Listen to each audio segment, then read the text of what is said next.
أعزائي أحبائي، صباح الفل عليكم. هابي خميس. النهاردة الخميس 1 أغسطس، ابتدينا في الشهر اللي تقريبا 48 يوم أو زي اللطفاء اللي بيقعدوا يقولوا بقى النهاردة 51 أغسطس والحاجات دي. هو ده شهر من الشهور الطويلة قوي، وهتقبض بعد 20 يوم ونهارك أزرق، وهيبقى 40 يوم على الشهر ويخلص. فإيه تكير بس الشهر ده. انا عارف ان انتوا مالكوش في اي حاجه غير الكوره، او يعني معظم اللي بيتفرج ملوش في حاجه غير الكوره. انا جه في دماغي كده شويه افكار محتاج هعملها ان شاء الله باذن الله عشان نجتذب جمهور اخر، عشان جمهور الكوره خلاص فاض بيه. هم ال 1000 واحد ولا 900 واحد اللي بيتفرجوا مش عارف ليه ما بيحبوش يعرفوني ان هم يعني بيحبوني. مش عارف ليه، مش عارف ليه. ما انا لا استجدي تعاطف احد، ولكن لما قابلني حد امبارح قدام الشغل جميل جدا مشكور، ويجي لي بمنتهى الحب ويسلم عليا مش عارف ايه، وانا عارفك من اليوتيوب ولا من التيك توك ولا مش عارف من ايه، وبعدين يقول لي بص عشان خاطري ما تزهقش، عشان خاطري ما تبطلش. هو في ايه وانا بيبان عليا؟ بيبان عليا صعب، بيبان عليا انا ببقى بزهق وبتاع. المهم، في قضيه انتوا عارفين انا عاده في فيديوهات بطرح قضايا بتبقى عاده مستخبيه كده ما بيفهمهاش ناس كتير، بس اعتقد ان في ناس كتير بيفهموها عشان انا بيشوفني الكثير من الناس الواعيه اللي بتشوف. المهم، الموضوع هو احنا مش هنخلص بقى من السيد المبجل الاستاذ محمد عدلان بتاع كرة اليد، احمد الاحمر القادم اللي الاهلي مضاه من النادي والزمالك مضاه من البيت، وعايزين يتقابلوا في اخر شارع الهرم، يتقابلوا بقى يروحوا التجنيد او حاجه يشوفوا موقفهم ايه، بما انه جاي من طلائع الجيش وافيهات رخيصه هتتقال. ويطلع علينا بقى شويه اهلاويه وشويه زملكاويه، مع كامل احترامي وحياه ربنا لسانتا اخ الزملكاوي الجميل، علشان انا من ساعه ما انت قلت لي ان هو شاف فيديو ليا وشكر فيه وبتاع، وانا بشوف فيديوهاته، نوع من انواع الاحترام يعني. فانا بشوف فيديوهاته، فقال كلام وشويه اهلاويه امثال بقى. انا مش عارف الزملكاويه، انا عرفته هو علشان انتوا كنتوا قايلين عليه. الزملكاويه بقى في ميشو وميدو وكهربا وشيم كيشو وفيشو وحبيبي وسام وسالم والكثير منهم، وانا قلت واحد منهم انا اعرفه شخصيا وبحبه جدا وبموت فيه. بس وجهه النظر اليمينيه جدا واليساريه جدا بتخنقني وبتؤدي الى الكثير من الفساد. واحده واحده بقى، انا هجيب لكم القضيه من بعيد. الموضوع ابتدى ان الزملكاويه شايفين ان الواد حقه يروح الزمالك، واي حد اهلاوي شايف ان الموضوع غير كده، لا مؤاخذه انت ما عندكش دم، والواد قال انا مش عايز العب عندكم يا شويه ليه رمم وبتاع، وانت تقول انا حقي بالقانون وبالشرع وبالدستور واروح محكمه الاسره في اخر شارع السودان اشوف الموضوع ايه هناك والتاني قال اللي ما عندكوش دم اللي عايزين تاخدوا واحد مش عايزكم. ماشي. فدي وجهه نظر الاهلاويه ووجهه نظر الزملكاويه في فساد. تمام، احنا متفقين ان الناس دي عندها حق والناس دي عندها حق والناس دي على باطل والناس دي على باطل. كامل احترامي لكل الاراء المضاده، وكامل احترامي لكل المتشددين منهم الزملكاوي ومنهم الاهلاويه. على دماغي لو سمحتوا ما تزيطوش عليا ان انا بقول رايي المخالف عن رايكم. انا في الحته السيف زاهريه، مش انتوا بتحبوها كده؟ بس الله اعلم، يعني الله اعلم بالنوايا. المهم، انا راجل اهلاوي، فاحتمال انتمائي ياخدني شويه ان انا اتكلم بحده اكتر على الاهلي لانتمائي ليه ورغبتي في الاصلاح الكلام الحمصي ده. والناحيه التانيه انا ممكن احب الاهلي واعرس له احيانا عشان ناديه. فايه، خدوا بالكم بس عشان بقول لكم من بدايه الموضوع. هحاول ما اعملش كده بس احتمال اقع. خلينا متفقين ان الناس دي على حق والناس دي على حق والناس دي على باطل والناس دي على باطل. ليه بقى كده؟ عشان ده واحد راح خد امضه النادي، ده نادي راح خد امضه الواد ومضى ابوه على فلوس ومضى ابوه على كمبيالات واداله مليون جنيه ومش عارف ايه وكلام كبير كده، وعمل له فيديو بيقول انا زملكاوي طول عمري من صغري وعايز العب في الزمالك. في نفس الوقت الاهلي راح استلك الطرق القانونيه والشرعيه والدوليه والاتحاديه، وراح راح النادي قال لهم انا عايز الواد ده، قالوا له ايه ده لا تلعب في الاهلي، العب في الاهلي. امضي يا جدع، مع انه كان عامل فيديو من نص ساعه او بعد نص ساعه. فالاهلي هنا عنده حق طبعا، الزمالك عنده حق طبعا. طيب يبقى المشكله فين؟ انا هقول لك بقى، انا جاي اجيب التايهه واقول لك المشكله فين. المشكله يا عزيزي ان انتوا بتطبلوا للباطل. هو ده اصل المشكله. انت فاكر اقول لك فساد؟ استنى بس. علشان محاربه الباطل واظهار الحق دايما لابد اولا ان احنا ننشره، ان احنا نقول يا جماعه ده باطل، يا جماعه اللي بيحصل ده باطل، بغض النظر مين السبب فيه ومين المستفيد ومين على حق ومين على لا. بس كل الموضوع ما بني بقى على باطل. اولا تقول كده، تنشر الموضوع وتتكلم بحياديه وانت مالكش دعوه بناديك، هو ناديه مستفاد يا جدعان. ده في الاخر العيال بيبقى عندها 17 سنه اشباح، بعد سنه ولا اتنين بيقلبوا بيروحوا يلعبوا في زد. ما تقرفوناش، مفيش ناشئين لا في يد ولا في كوره ولا في قدم ولا بتاع، واحنا عايزين اصلاح المنظومه بس في العموم واحده واحده. يعني الواد معدلان ده لو راح الزمالك مش هياخد دوري 40 سنه، لو راح الاهلي مش هياخد دوري 40 سنه عادي، يعني يلعب لعيب عادي. مش عايزك. يلا. نخلي انتماءاتنا جانبا. الناس بقى اللي عايزه اصلاح مش عايزه مصلحه دلوقتي، احنا عايزين اصلاح، وفي ناس عايزه منهم مصلحه دلوقتي واصلاح بقى بعدين، بعد ما تخلص مصلحتي هات الواد صلح بقى. بس للانصاف هذا ما لابد قوله. اولا ان احنا نقول يا جماعه ده باطل، تاني حاجه والنبي ده الاهم بقى، ان انتوا ما تزطوش لو انتوا ما تعرفوش، وما تعرصوش لو انتوا تعرفوا، عشان عيب. مش عيب الكلمه والله، عيب الفعل، عيب الفعل اكتر من عيب الكلمه. لو انت ما تعرفش عادي الكتم، لو انت شايف ان في اللحظه دي انتمائك واهوائك بتجرك للغلط، اسكت شويه وتعالى بعد نص ساعه. الريتش مش هيقع، الريتش مش هيقع، ما انتش الدحيح، اسكت. بيعملوا اعلانات دلوقتي للشركه اللي تابعه لشركه كوكاكولا، اعلانات جنبهم ب 200,000 جنيه. الواد راح طلع قال اذا كان ممدوح نصر الله، ولا اذا كان نزرع الزريعه، ولا اذا كان مش عارف ايه. وانا قلت في الموضوع بتاع ابراهيم فايق اخاف اكون مكانهم، بس يعني عزيزي الريتم مش هيقع لو سكت وهديت لحد ما انتمائك هدي، وبعدين قررت تتكلم، او تتكلم بقى من منطلق انتمائك وتقول يا جماعه انا عايز مصلحه ناديه، وانا عايز دلوقتي، انا ماليش دعوه باصلاح ولا بكره ولا حاجه، والمره الجايه لما يبقى ضدي يبقى شوف هتاخدوا حقكم مني ازاي. والتاني يسلك المحاكم وعمرو سلامه يطلع يتكلم. طيب يبقى هنا فين الخلل اللي هيحصل دلوقتي تاني؟ ليه؟ عشان نادي الزمالك، واكيد النادي الاهلي، بس نادي الزمالك اهبل واعلن، النادي الاهلي لسه ما اعلنش، اخذ توقيعات 5 لعيبه في الدوري الممتاز، احمد بيكهام واحمد ياسر ريان، والواد يسري وجيه اللي كلكم بتقولوا لي عليه بتاع الجيش ولا بتاع البنك الاهلي، والله ما اعرف بتاع ايه، كلكم سالتوني عليه انا ما اعرفوش يا جماعه، بس عشان ما افتيش. وواحد كمان كده مش فاكر مين. نادي الزمالك خد توقيعاته. طب لو اللعيبه دي قرر كولر يجيب احمد ياسر ريان وراح خد توقيعه من النادي، موقفك هيبقى ايه؟ تطلع قول الواد زملكاوي من صغري وابوه هيطلع بر منه، وهتبقى مشكله، موضوع عائلي كده يتنشر على الفيسبوك وعلى الفاضي. هتعمل ايه والله؟ طيب ولو الراجل قال هاتوا العقود وانت قفشت، انت عايز حقك انت كمان، اصل انت كنت متفق مع النادي والنادي قال لك الواد موافق، قلت له انا هاخد امضته، قال لك خد امضته، وبعدين كان مكالمه من فوق الواد قرر ما يروحش، النادي قرر ما يبيعولكش ويروح الفرقه الثانيه، او تركي آل الشيخ قرر يدفع 2 مليون يورو في صلاح محسن، فاهم؟ فالموضوع هيبقى فيه لعبكه برده، منك كده كده كله بادئ بوساخه عشان قانون لا يحميهم كلهم. يبقى الاصح والصح، وبعد ما قريت شويه في تشات جي بي تي لقيت العقود عند كل دول العالم لازم يتم توقيعها من 3 اطراف ما يخلوش، واي توقيع واحد منهم يبقى العقد ده لاغي وملوش اي 30 لازمه. فبالتالي يستطيع النادي الراغب في التعاقد مع احدهم ان يخاطب النادي في وجود اللاعب، او يخاطب النادي في وجود اللاعب، او يخاطب اللاعب في وجود النادي. لا يسلك طرق غير قانونيه، غير لما يكون معاه فلوس او يقدر يتحمل قضايا، او يقدر يجيب الراجل اللي هو بتاع ايطاليا اللي بيجيب لكم كلكم الموضوع. انما انت عايز تمشي بطرق قانونيه يبقى مفيش حاجه، مفيش رغبه بقى، مفيش الكلام ده كله. في عقد، في عقد ماضي عليه 3، عقد ماضي عليه 2 ملوش لازمه، عقد ماضي عليه 2 وفيديو ملوش لازمه، عقد ماضي عليه 2 وصوره مع احمد مرتضى منصور ملوش لازمه، عقد ماضي عليه 2 ورقصه في الساحل مع امير مرتضى منصور ملوش لازمه، عقد ماضي عليه 2 وقعده في اليخت مع كابتن محمود ملوش لازمه. العقد بيمضي عليه 3 تنفار، مفيش في واحد من الثلاثه فالعقد لاغي. وانا محامي، هو مش انتوا في الاف منكم محامين على فكره، ما حاجه، الواد يجي 6، الواد هيجي 7 او 7 وربع، انا قاعد اهلي بقى كده على طول. ان شاء الله رب الفيديو يبقى 3 ساعات، هروح اعمله ابلود في الانترنت بتاع البيت. يبقى كل اللي بيحصل ده ملوش لازمه. يبقى لما نادي الزمالك يعلن ان انا خدت توقيع اللاعب، يبقى اللاعب خد على قفاه بقى، بالنادي خد على قفاه، والواد يتجازى واللاعب يتجازى، يبقى انت هتاخد امضته من غير هتاخد توقيعه من غير ما تعلن، فما فيش اي اجراءات انتخابيه، فخليك على جنب. هتصوروا فيديو وهتعمل بقى الحاجات بتاعت سياده المستشار، هتعمل ولا تنزل له اعلان ولا تعمل له اي حاجه بقى، محمد عدلان ستايل يعني، تقول انا اتعاقدت مع فلان الفلاني، انت كذاب وتحط عليك غرامه ووقف قيد، يلا بقى البس.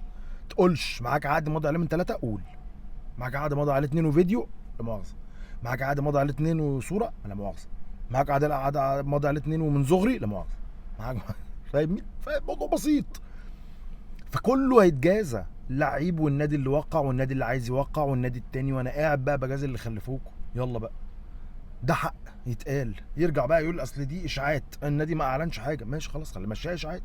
يبقى لما تبقى اشاعات، حتى لو كانت الاشاعات دي حقيقيه كل مره، خلاص ماشي. لو اثبتت هذه الاشاعات، يا اما كل الناس بتبقى عارفه ان دي اشاعات، ما حدش هيقدر يطلع ورقه، ولكن لو اثبتت كل هذه الاشاعات بورقه، كله يتجازى وكله يتلط.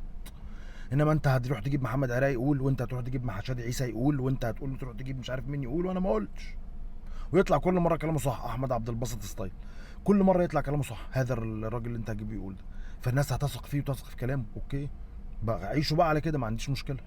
انما النادي يعلن ويتحمل مسؤوليه اعلانه، اللاعب يمضي ويتصور يتحمل مسؤوليه صوره، شورته بتاع مراسي اي نيله يتحمل مسؤوليته عشان نخلص، عشان هيظهر 60 محمد عدلان تاني. وكان هذا جزء من القضيه التي كنت ناوي اثيرها، واستكمالا بقى القضيه. مش احنا متفقين عزيزي الصغير منكم والكبير، ومع كامل احترامي ان في اباء واجداد معايا، ناس كبار في السن يعني على راسي من فوق معانا بيتفرجوا على فيديوهات وبيقولوا لي، يعني اعتقد منهم ابويا لو كان ابويا بيتفرج، ولكن كل الشباب الصغير مش احنا متفقين مليون في المية مليون مره، وقلنا انتوا اللي علمتونا نعمل كده، جين زي وجين اف وجين زد وجين ميلينيوم ومش عارف ايه، انتوا اللي علمتونا نعمل كده، ان احنا نتحرى في الكلام اللي بيتقال لنا. مفيش خلاص وحش الحته، مفيش خلاص بلطجي المنطقه، مفيش حد بيقول لك اعمل فبتعمل، مفيش. صح، احنا بنسمع كلام ربنا، احنا بنقول اللي بيقول عليه ديننا ايا كان ديننا مين، بنقول اللي بينفذه بس. غير كده كله يؤخذ منه ويرد، كله يؤخذ منه ويرد. مفيش حد يقول لك حاجه تسمع كلامها، ما تسمعش كلام سانتا مع كامل احترامي، راجل جميل ومحترم. ما تسمعش كلام كيشو وفيشو وميشو الناس على راسي، ما تسمعش كلام صديقي حبيبي اسام سالم، شغل دماغك كل مره، ما تسمعش كلام من حد. انا ولا عندهم اجندات ولا حاجه، هي دي وجهه نظرهم، انت خد منهم. كان مره ولو قلت الكلام ده 60 مره هقول 61 يلا مش مشكله. كان مره حضرت ورشه سيما، ورشه تمثيل مع خالد الصاوي اونلاين، فحد بيساله بيقول له اديني نصيحه او قول لي بقى اعمل ايه في اخر سيشن، فقال له طب انا اقول لك على حاجه، انا هحكي لك قصه حياتي من ساعه ما ابتديت ومن ساعه ما انتهيت، واعتبر كل كلمه فيها نصيحه، بس توعدني ان بعد ما تخلص تقسم الموضوع 50-50، ترمي نصه في الزباله وتنفذ نصه من غير ما تهري معايا. فكر بقى، انا هقول لك 100 نصيحه، انت هتقسمهم 50 و50، ال 50 دول مش هتعمل بيهم خالص، هترميهم تماما، ال 50 دول اسمع كلامهم كله. طب انا بقول لك يا عم ما تعملش كده، ناقش، فكر. اعرف ان المصلحه اللي انت تاخدها دلوقتي ممكن يكون قدامها مفيش مصلحه بعدين. طبعا انا اولهم، مش انا منهم بقى، ده انا اولهم، ما تسمعش كلام انا اولهم، ما تسمعش كلامي خالص، بالعكس ده انا جاي اقول لك ما تسمعش كلامي وما تسمعش كلام حد، ما تسمعش غير كلام مخك، خد استنباطات من كل حاجه، استنباطات، خد وجهات النظر بتاعت كل الناس، خد الافكار بتاعت كل اي حد في المجتمع مع وضد، بالمعنى بقى بتاع العماره، شوف الاوبجكت من كل الزوايا، ما تبقاش انت واقف عارف الموضوع بتاع 6 و9 الرخم ده، 6 و9 و6، 6 هتشوفها من هنا 9 و9 هتشوفها من هنا 6، نفس الفكره. تخيل بقى ان دي فيها عدد لا نهائي من المناظير، هتقف كده تشوف حاجه وتشوف كده تشوف حاجه تشوف حاجه تشوف حاجه تشوف حاجه، تنزل تطلع تشوف حاجه، كل مره تشوف حاجه، حاول تشوف كل حاجه على قد ما تقدر، طبعا مش هتقدر كمال لله وحده يعني، بس حاول تشوف كل، انت انا حكيت لك قصه على واحد، مبدئيا اسمعها من حد تاني، اسمعها من واحد، واسمعها من حد تالت، كانوا بيسموها تلت الحقيقه، يعني لما حد يحكي لك حاجه هو قال لك تلت الحقيقه، في تلت تاني مع الراجل اللي هو مع المشكله، وفي تلت تالت الاتنين دول مش شايفينه، في ناس تانية شايفينه، كانوا قاعدين بقى، كانوا حاضرين، عملوا الفيديوهات قصقصوها، عملوا اي حاجه، بس في دايما تلت الحقيقه ناقص، حاول على قد ما تقدر تلم بقى ايه، لو انت كان ليك عايز تقول راي، انما حد طلع قال فلان الفلاني وحش، انت بتثق في الحد ده وبتحبه، فممكن تصدق كلامه، بس درجه تصديقك لكلامه لا يدعي ابدا ان انت تكرره وتكرره في فيديو. يعني انا شفت كلام بيتقال زي بعضه على الموضوع بتاع ابو علي وكهربا، اقسم بالله العظيم زي بعضه بنفس الطريقه، لدرجه ان وانا بحبش نظريه المؤامره، بس لدرجه ان انا في وقت من الاوقات تخيلت انه اتفاق، ناس بتتكلم بنفس الطريقه وبتجيب نفس الحاجات وبتعيب ابو علي في نفس الحاجات، انا ماليش دعوه بقى صح غلط حلوه مش مشكلتي. فانا متخيل خلاص يا جماعه، انا دماغي نظريه المؤامره شخت في دماغي، ورحت قلت ان ده سكريبت متوزع والتليفون سامسونج والحاجات بتاعت زمان دي، وبعدين قلت لا، الناس دي محترمه وما اعتقدش ان تقبل على نفسها تعمل كده، فده توارد افكار، هي دي بقى لب الموضوع. انت شفت فيديو ليه دلوقتي عمال بهري في موضوع معين، انت بتحبني وبتثق فيا فصدقتني، ماشي 100. هل درجه صدقك ليا تدعي او توصلك لدرجه انك تروح تفتح كاميرا التليفون وتعمل فيديو انت اخر وانت عارف ان انت متشاف وفي ناس بيتفرجوا عليك، واحد كان ولا 100، بس في ناس ما تعرفهمش بيشوفوك وبيتابعوك وبيحبوا يسمعوك؟ لا، مفيش، مش لدرجه هذا الصدق ابدا، خصوصا لما تبقى روايات خياليه شويه، ده كان مايك بس اتفشخ. فهذه الروايات الخياليه تدعي ان انت تفكر في دبانه بقى، هنقعد نلعب بوكس شادو بوكسنج قدام بعض، تدعي ان انت تفكر، تفكر بقى في اللي بيتقال ده. طب ايه، طب اسمع الراجل التاني، طب اشوف موضوع، طب اكلم ابو علي نفسه لو انا ليا كلام معاه، اسمع رايه قال ايه، طب اشوف الناس اللي كان ابو علي بيقول عليها، طب ارجع للبوستات، طب اشوف وقت وظروف امه لما راح بيراميدز كان ايه الموضوع. انا بقى جبت موضوع ابو علي كده بالصدفه يعني، ما اشوف ايه كان ايه قصه، طب هنا كان بياخد كام، طب هنا طب في فلوس واكل عيش موال ازرق ده مش تغيير انتماء ولا نيله، وفي وقت الوقت اوقات رجع لبيته قصه كده اللي انتوا بتحبوها دي اللي مليانه مقاسي بتاعت استاذ مصطفى شعبان في رمضان.